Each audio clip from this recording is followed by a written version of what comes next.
Are you crazy? That was my lawyer, Donald Jenkins. They have a rock-solid case. There are probably a dozen witnesses, including your wife, not to mention the very clear videos from, not one, not two, but 3 separate security cameras, all in broad daylight. Your fingerprints and DNA are all over the weapon you used. Your motive is very well documented. That's not even mentioning that the police officers actually caught you in the act and had their body cams on showing you attacking him. Yep, all very good points. I could see where he thought I might be insane to refuse the plea deal that I was being offered. I plead guilty and get 5 years with another 5 probation. Or I get convicted in court and risk the judge sentencing me to 15 to 20. Then again, if I were a normal, intelligent person, I probably wouldn't be in this situation in the first place. First, it would have been best if I didn't actually commit the crime. Or if I did, I would have been much smarter about it and at least tried to cover my tracks. Nope, I did it and didn't care who knew about it. Look, you hired me to represent and advise you. I'm telling you that you don't stand a chance at trial. The DA is only offering this deal because of the backlog of court cases. Giving you this deal eliminates the cost and time of a trial that isn't necessary. My best advice is to take the deal. You are not getting off on this. No lawyer in the world can get you off on this. I can't even put up any defense. If we go to trial, all I will be able to do is sit beside you and watch the DA tear you apart. There isn't even anything that I can argue. Once the prosecution rests, I will simply rest my case as well. I can't even call a single witness to defend you. You're in trouble. The only thing you can do is to lessen the punishment as much as possible by serving the least amount of time possible. Going to trial will only cost you a lot of money and make things worse for yourself. So, counselor, when will the trial be? How long will it last? And how long after that until sentencing? I asked. His eyes kind of glazed over as he tried to come to terms with the fact that I simply didn't care. Because of the backlog, the actual trial will be in about 6 months. Before that, there will be your arraignment, hearings on the charges brought, evidentiary hearings. I'll make motions that will have to be heard. The DA will make motions, and a few other things. All I can do is try to delay the trial, but it won't make any difference. Fine. You need to call my sister and let her know what my bail will be. She'll bail me out. That's not going to be cheap. Not your problem. Also, send her your invoices. She'll make sure to take care of them. He left. I'm sure that he was thinking about getting a mental evaluation on me. Perhaps there might be an insanity defense. That was fine with me. I had no issue with paying more money to him for doing his best, not that it would actually matter. Oh, you may be wondering what's going on. Let me go back a couple of months. So, my name is Dan Malloy. I'm 56 years old and live with my loving wife, Kimberly. We've been married for 25 years and have 2 amazing daughters, Gina and Susan. Gina is 22 and a senior in college. Like me, she is studying mechanical engineering. Sue is 20 and studying business administration. They are planning on taking over my firm when I retire. It's a small firm and we are not wealthy, but we are comfortable. We own our home, still making payments, but there are only a few more years left on that. We drive decent cars, even if they aren't top-of-the-line luxury automobiles. I have made sure that I put enough away in my investment accounts to retire comfortably when I turn 65. Kimberly has been a stay-at-home mom since Gina was born. Once both kids were fully involved in school, she did some volunteering at different charities as a way to get out of the house while the girls were in school. When Sue left for college, her volunteering hours increased to make up for becoming empty nesters. I had no problem with that and even encouraged her. It made her happy and allowed us to attend several more evening events. Kim and I used to have an amazing life while we were dating, engaged, and first married. Having kids slowed us down a bit. As the kids grew, our responsibilities increased, and we aged. Things became a bit less adventurous. Everything came crashing down on a bright autumn morning. I had been to the doctor a week before to have some tests run. I had been feeling tired and low on energy for a while. Kim had noticed and urged me to make an appointment. I was feeling down when I walked out of the office. The test results were in. I decided not to return to the office that day. I needed to go somewhere and think.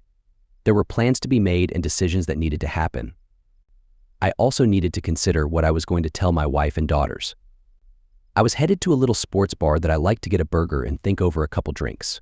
I was at a stoplight by the local college when I noticed my wife's car pull out. That wasn't a surprise. One of the things she did was tutor at the college. She has a degree in English from before we got married and always loved literature. During her spare time, she tutored some students on campus. What surprised me was that she wasn't alone. In fact, she wasn't even driving. Kim was sitting in the passenger seat as some young and very imposing black kid was driving. I was 2 cars back at the light, and they hadn't seen me.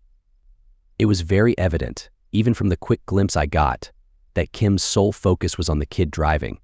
The whole scene felt off. Since they had turned onto the road in front of me and in the same direction, I decided to follow. I made sure to keep a distance of at least 2 cars between us. It didn't matter. 5 minutes later, I watched as they pulled into a low-end motel. As they turned right to enter the motel's parking lot, I turned left into a parking lot for a strip mall. I had just parked by the street when I saw them leave her car and enter the motel lobby. A few minutes later, I watched as they walked along the balcony on the 2nd floor and entered a room. It didn't take a genius to figure out that they weren't going in there to study literature, more like biology. It was 2 hours later that I saw them leave the room. By this time, I had my camera ready. I always carry my camera with me to capture project pictures. I had the zoom lens on, ensuring detailed photos. He had his hand on her backside as they walked back towards the lobby. This time, I could recognize the guy. He was the star receiver for the university football team. He was a senior this year and had scouts from every NFL team watching him every game. Most of the analysts predicted that he would be selected in the first round of the draft. The kid was on track for a successful career in the NFL. I'm a football fan, so I follow the games and analysis. It helps in office pools and betting. I win more than I lose. Well, that was a shocker. My wife was cheating on me. That was a complete deal breaker for me. We've had discussions about this before. Being faithful means a lot to me. It is a promise we made to each other before God, family, and friends. That is a vow that cannot be broken. Until death do you part. Okay, maybe there's the option of divorce. You don't want me anymore. Fine. If you're foolish enough to want to leave, I'm smart enough to let you. I fought for her once, and that was during our courtship and engagement. I won that fight when she said, I do. I shouldn't have to fight for her again. Okay, all the plans and decisions I had been considering needed to change. I needed a whole new plan. I waited about 10 minutes after they left before I started the car and headed to the sports bar.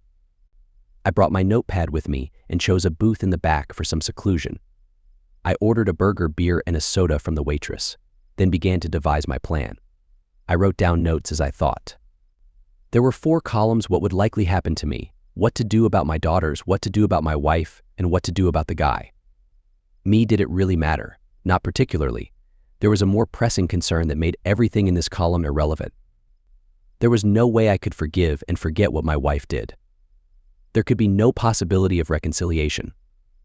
There was also no future with my daughters either. While I loved them deeply, I would never be a part of their significant life events.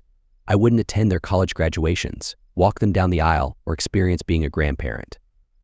Speaking of my daughters, I needed to ensure they were taken care of. While they were grown adults and capable of taking care of themselves, I still wanted to support their success. They still had college to finish, gain work experience before taking over the firm, and become fully self-sufficient. If I could leave them more to enhance their lives, it would be a bonus.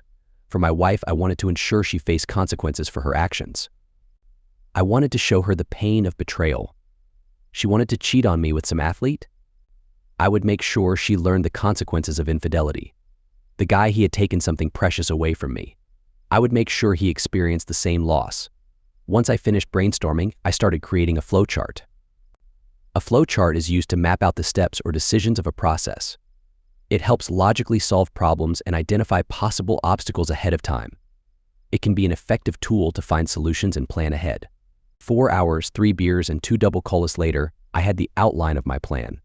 Unfortunately, 3 beers and 2 double colas later, I was not in any condition to deal with the jerk. Yeah, I probably shouldn't have done it, but I drove back to the office. I was far from dizzy. It had been 5 drinks in 4 hours, so I wasn't that bad. Still, I was probably over the limit. I have a small room with a bed and attached bathroom at the office. It was handy for those long nights when I was under a deadline and had to work long into the night. It wasn't unheard of for me to make use of it, but it wasn't a normal occurrence. I sent a short text to the jerk telling him that I had a deadline, and some issues came up. I was planning on a long night and just sleeping at the office. The next morning, I got up and continued my plans. By noon, I had everything written into detailed steps. By the end of the day, I had gone through every step, detail by detail, and revised as I found minor issues. I decided that I had 30 days to take care of everything before the last step.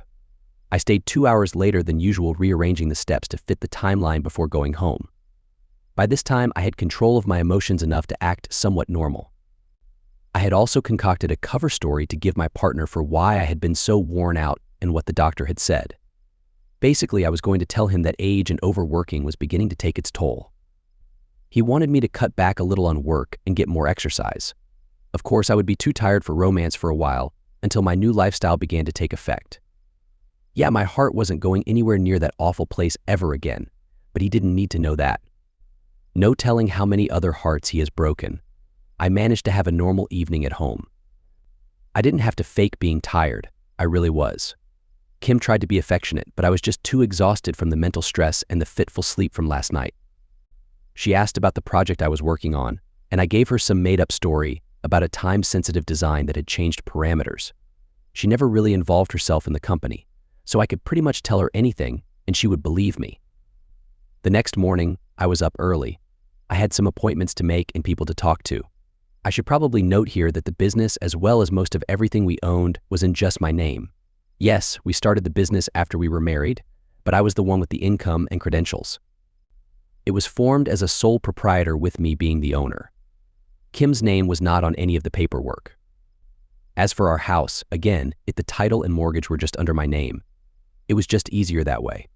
Kim had no income, so she would only lower the credit rating. It didn't matter to either of us at the time, because we were planning on spending the rest of our lives together. Even if something happened to me, Kim would be the beneficiary. I even made out a will stating that. By the end of the week, I had the new will signed and notarized. I had also hired a private investigator to watch my wife and gather more evidence on what she was doing.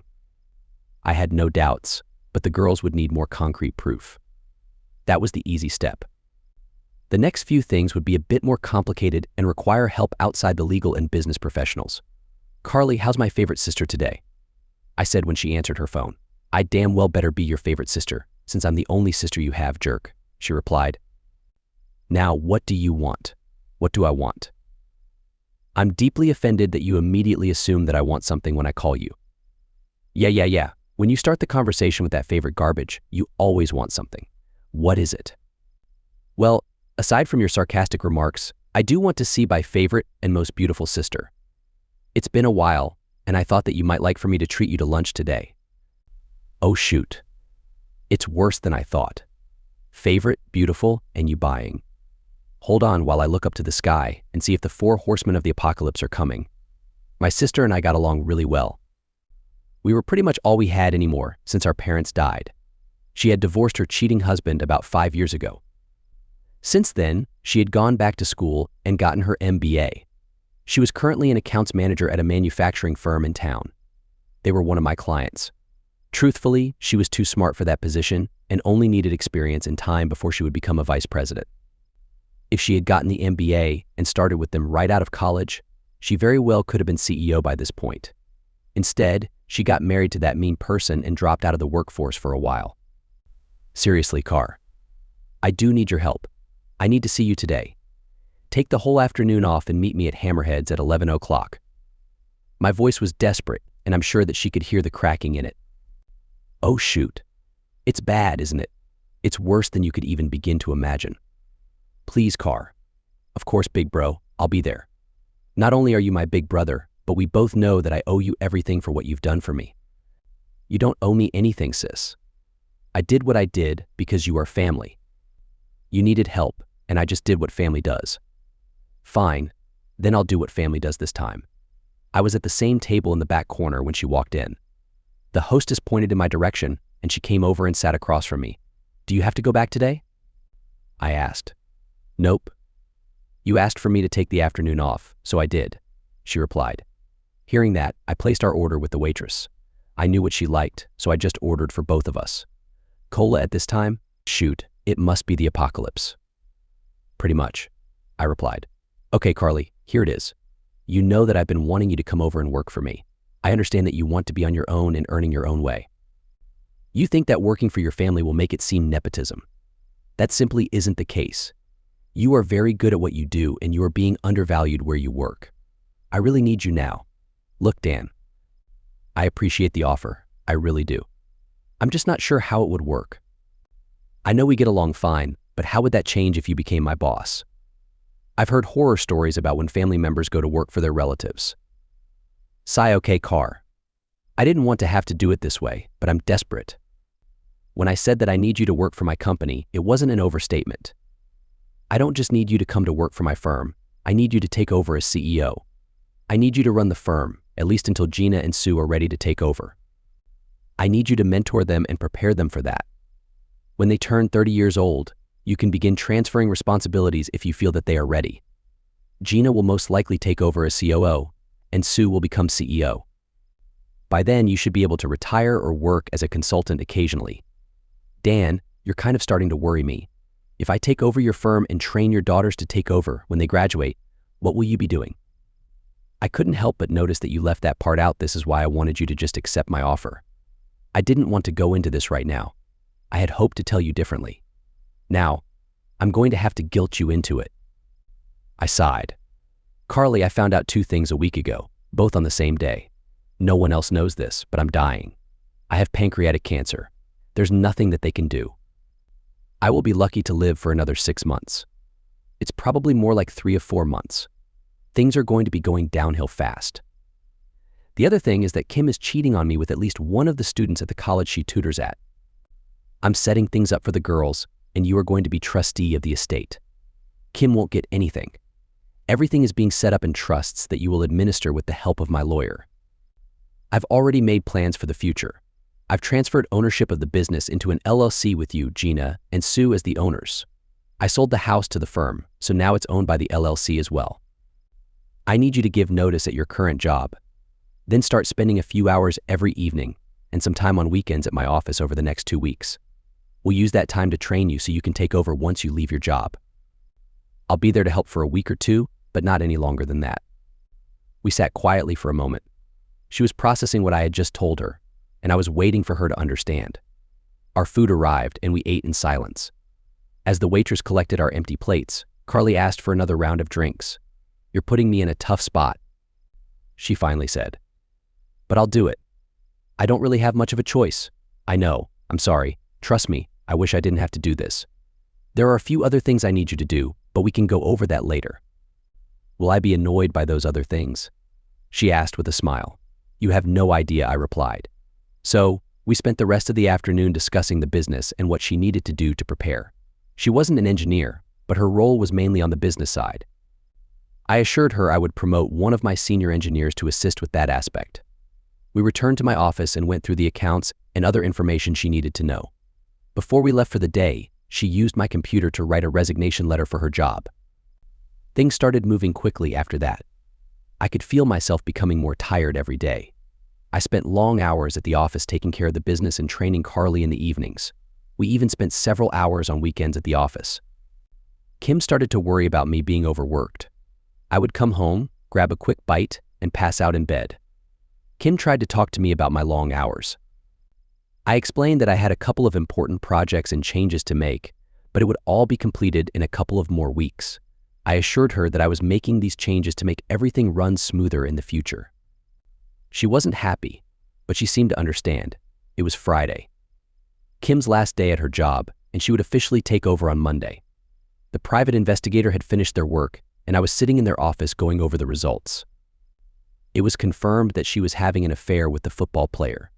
They would meet up 3 times a week and go to a motel. There were even photos and a short video taken discreetly. It was undeniable that they were together. I thanked the investigator and paid them before receiving the file and a thumb drive. On Sunday evening, Carly and I finished going over everything so she could start the next morning. It had been a long day, and I felt the exhaustion settling in. I knew I had to wrap things up that week before I became too weak to do so. All right, Carly, we've covered most of what you need to do. As of 7 a.m. tomorrow, you'll be in charge. We've met with the lawyer and accountant, and all the necessary documents have been signed. You officially have control over the trusts and the LLC. I can't tell you when, where, or what, but I need you to help me when my lawyer contacts you. Are you going to do something reckless? She asked. That's subjective, but most likely. Okay, but please don't do anything that would risk lives. I want them to feel regret for their actions. I won't physically harm anyone. Still, I'm not sure if Kim would be willing to help me out. All right, Wednesday. It was 2:00 in the afternoon. I crouched behind a big SUV next to my wife's car. It was parked in a motel parking lot. I overheard them talking as they made their way back to the car. I knew I had to act quickly. He was much bigger and stronger than me, and being sick weakened me further. The moment he unlocked the car, I attacked. I swung the bat as I spun around the back of the SUV. Kim's eyes widened at the sight of me. She didn't even have time to warn the football player as the bat came down with force on his right hand that was resting on the car. Then, I brought the bat around in an uppercut motion, hitting him in the groin. He fell to the ground, clutching his hand and groaning in pain.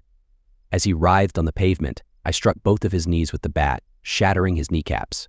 Another strike to his groin, then I aimed for his elbows. Just as I shattered his right elbow, a blinding pain surged through my body. I stiffened, convulsed, and blacked out.